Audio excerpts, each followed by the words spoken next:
Hello guys, क्या हाल चाल। Guys आज काफ़ी दो तीन टॉपिक्स हैं जिन पे डिस्कशन करेंगे। सबसे पहले तो जो एसआई का रिज़ल्ट आया है उसके बारे में डिस्कस करेंगे। फिर जो जेकेएस प्रीलिम्स होने वाला है उसके बारे में डिस्कस करेंगे। फिर जो जूनियर असिस्टेंट का एग्ज़ाम हुआ था उसके बारे में डिस्कस करेंगे, क्योंकि ये एग्ज़ाम मैंने भी दिया था और मैं अपना एक्सपीरियंस शेयर करूँगा कि उस टाइम पे क्या हुआ था एग्ज़ाम हॉल के अंदर। और गाइस सबसे पहले तो सब इंस्पेक्टर का शेयर कर तो सब इंस्पेक्टर का अभी डिस्कस करते हैं। तो गाइस इसमें सब इंस्पेक्टर की जो भर्ती हुई थी उसमें पूछताछ के डर से अपने इलाके छोड़े अखनूर लाइब्रेरी का मालिक भी गायब, यानी जो मालिक है वो गायब हो गया इस न्यूज़ कटिंग के हिसाब से। तो 40 करोड़ तक युवाओं से लेने का अंदेशा, कईयों ने पैसे लेने के लिए ज़मीन बेची, यानी कि ज़मीनें बेची जा रही हैं। तो गाइस आप सोच सकते हैं कि गवर्नमेंट जॉब का कितना क्रेज़ है। तो कोई पुलिसकर्मी भी है जो शक के घेरे में है। इसके कोई 3 से 4 रिश्तेदार हैं, कोई एएसआई है वो सिलेक्ट हो गए हैं, और कोई बीएसएफ का अफसर है वो भी शक के घेरे में है।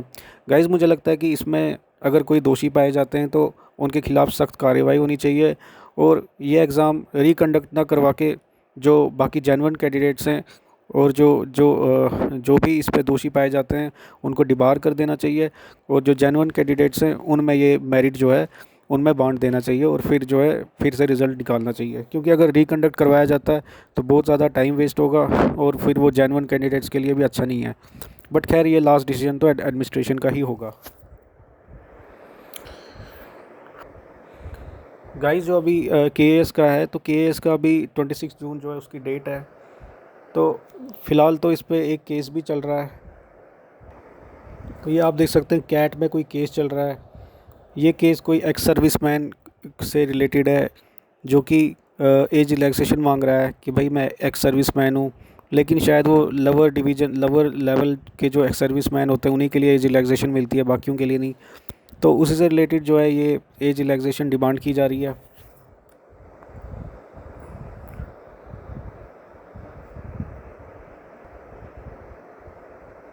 बाकी इसकी जो ऑर्डर की डेट थी वो 10 जून की थी। तो किसी को अगर इसके बारे में इन्फॉर्मेशन हो तो वो बता सकता है कमेंट में। मुझे ज़्यादा इन्फॉर्मेशन नहीं इसके बारे में कि क्या हुआ ऑर्डर में। और एज रिलैक्सेशन का भी अभी मुद्दा चल रहा है, और कैंडिडेट्स जो हैं वो अभी भी स्ट्रगल कर रहे हैं एज रिलैक्सेशन के लिए। तो अभी कुछ भी क्लियर नहीं है इसके बारे में कि क्या लास्ट डिसीजन होता है, क्योंकि अबव 35 जो हैं वो अभी भी फ़ाइट कर रहे हैं एज रिलैक्सेशन के लिए।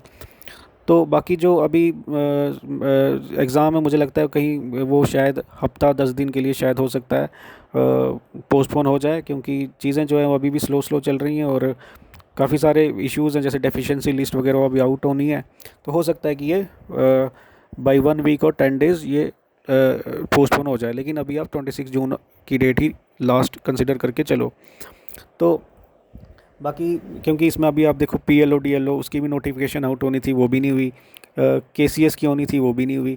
तो कितनी सारी नोटिफिकेशंस जो आउट होनी थी, पर अभी भी जो जेकेपीएससी काफ़ी ज़्यादा स्लो काम कर रही है, और जो इसका रिज़ल्ट है जेकेएस मेंस का जो रिज़ल्ट है वो भी अभी तक आउट नहीं हुआ है। और पहले भी मैंने एक वीडियो बनाया था जिसमें मैंने आपको बोला था कि जो पीएससी है वो जेकेपीएससी है वो उसका रिकॉर्ड रहा है कि वो 2.5-3 महीने तो लगाती ही है मेंस का रिज़ल्ट डिक्लेयर करने में। और अभी आप देखो तो 2 महीने तो वैसे भी हो चुके हैं, और 2 महीने से ज़्यादा हो गए हैं। तो मेरी बात वो कहीं ना कहीं सच्ची हो रही है साबित। और कई बार तो ये 4 महीने भी लगा देते हैं। तो मुझे जहाँ तक लगता है जुलाई अगस्त में ही इसका रिज़ल्ट आएगा। तो देखिए क्या होता है। गाइस अब जो जूनियर असिस्टेंट का एग्ज़ाम हुआ था वो मेरा एग्ज़ाम हुआ था 21 जैन को। 1 जैन को मेरा एग्ज़ाम हुआ था।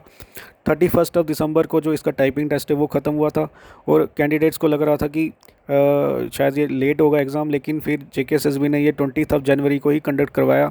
उस टाइम पे कैंडिडेट्स जो थे वो काफ़ी ज़्यादा शोर मचाया था। उन्होंने कहा था कि उन्हें काफ़ी कम टाइम मिला है पढ़ने का, बट जेकेएसएसबी ने एक नहीं सुनी थी। और उस टाइम पे काफ़ी काफ़ी सारी प्रॉब्लम्स भी आ रही थी, क्योंकि जब जिस दिन मेरी शिफ्ट थी 21 जैन को, उस दिन जो एक्चुअली उन दिनों जो था मौसम काफ़ी ख़राब था, और बच्चों को टाइम भी कम मिला था पढ़ाई का, और मौसम भी काफ़ी ज़्यादा ख़राब था।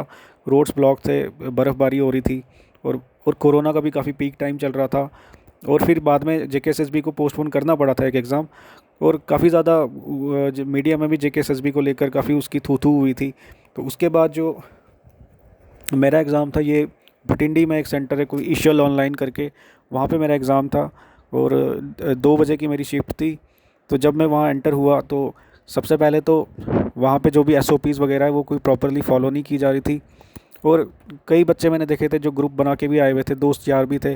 और जब हम वहाँ अंदर गए तो उन्होंने कहा कहीं भी बैठ जाओ। और और कई सारे बच्चे जो थे वो फ्रेंड्स वगैरह वो सब साथ में ही बैठ गए थे। और जिस सीट पे मैं बैठा था तो मेरे साथ 2 लड़कियां और बैठी हुई थी, तो वो आपस में काफ़ी ज़्यादा उन्होंने डिस्कशन की थी। और मुझसे भी पूछ रही थी और मेरे कंप्यूटर स्क्रीन पे भी देख रही थी कि क्या लिख रहा है, क्या क्या ये क्या क्या मतलब मैं क्या अटेम्प्ट कर रहा हूँ। लेकिन मैंने उनकी उस डिस्कशन में कोई पार्ट नहीं लिया और मैंने जो काम किया, जो भी एग्ज़ाम दिया था वो अपने हिसाब से दिया था। बट वहाँ पे काफ़ी ज़्यादा खुसर फुसर थी, काफ़ी डिस्कशन थी और मुझे कहीं ना कहीं लग रहा था कि इसका शायद मेरिट बहुत हाई जाएगा। और एज़ एक्सपेक्टेड जब रिज़ल्ट आया तो 78 आउट ऑफ 80 टॉपर स्कोर कर रहा था। तो खैर वो अपनी मेहनत से भी हो सकता है, लेकिन जहाँ तक मैंने देखा, जो मेरा एक्सपीरियंस था, जो जो वहाँ पे मैनेजमेंट थी बहुत ही बेकार मैनेजमेंट थी। बहुत ज़्यादा डिस्कशन हो रही थी और आप कहोगे कि फिर आपने बोला क्यों नहीं, तो गाइज़ उस टाइम पे बहुत शोर उठ मचा था। बच्चों ने बोला था, मीडिया में भी ये बात उठी थी कि भाई ये रिकंडक्ट करवाया जाए एग्ज़ाम। आप जाके ट्विटर हैंडल्स पे पढ़ सकते हो जेकेएसएसबी के। बहुत ज़्यादा मिसमैनेजमेंट थी पर किसी ने सुना नहीं फिर, और फिर ये बात जो है दब गई। अब जो इसका इशू है, अभी इसके रिज़ल्ट पे भी केस लगा हुआ है, रिट लगी हुई है और इसका रिज़ल्ट जो है वो विदहेल्ड कर दिया गया है। तो अब क्या होता है आगे, और अब मैं इसके रिज़ल्ट के बाद इसमें जो रिट लगी हुई है उसके बारे में भी अब मैं नेक्स्ट वीडियो में शायद डिस्कस करूँगा, क्योंकि काफ़ी मैसेजेस आ रहे थे, तो उसके बारे में मैं नेक्स्ट वीडियो में डिस्कस करूँगा।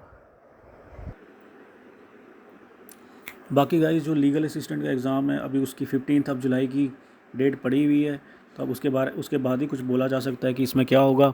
और फिर बाकी जो एग्ज़ाम्स हैं, अभी नोटिफिकेशंस केसीएस वगैरह की आउट होनी थी पर अभी तक हो नहीं रही हैं, पता नहीं, समझ नहीं आ रहा क्यों हो रहा है। और जो बाकी एग्ज़ाम कैलेंडर जो है इशू होना था, जो एग्ज़ाम कैलेंडर इशू होना था जेकेएसएसबी की तरफ से, वो अभी तक इशू हुआ नहीं है। तो मुझे लगता है कहीं ना कहीं शायद ये हो सकता है कि एक साथ ही कंडक्ट करवाएं, वीएलडब्ल्यू का और जेकेएसएसबी का, और कहीं जाके अगस्त सितंबर में एग्ज़ाम कैलेंडर इशू करें। पर अगर ऐसा नहीं होगा तो अगर तो इन्होंने अलग से ही करवाना होगा सब इंस्पेक्टर फाइनेंस और इंस्पेक्टर फाइनेंस का, तो वो पहले करवा देंगे, तो जून के एंड तक आप एक्सपेक्ट कर सकते हो कि कोई एग्ज़ाम कैलेंडर आ जाए। अदरवाइज़ ये फिर उसके साथ ही कंडक्ट होगा और फिर कहीं जाके अक्टूबर नवंबर में एग्ज़ाम, सितंबर अक्टूबर में एग्ज़ाम होना स्टार्ट हो जाएंगे। तो गाइज़ अभी के लिए तो फ़िलहाल तो यही इन्फॉर्मेशन, मैं जूनियर असिस्टेंट पे भी एक वीडियो लेके आऊँगा जो भी उसका केस चल रहा है।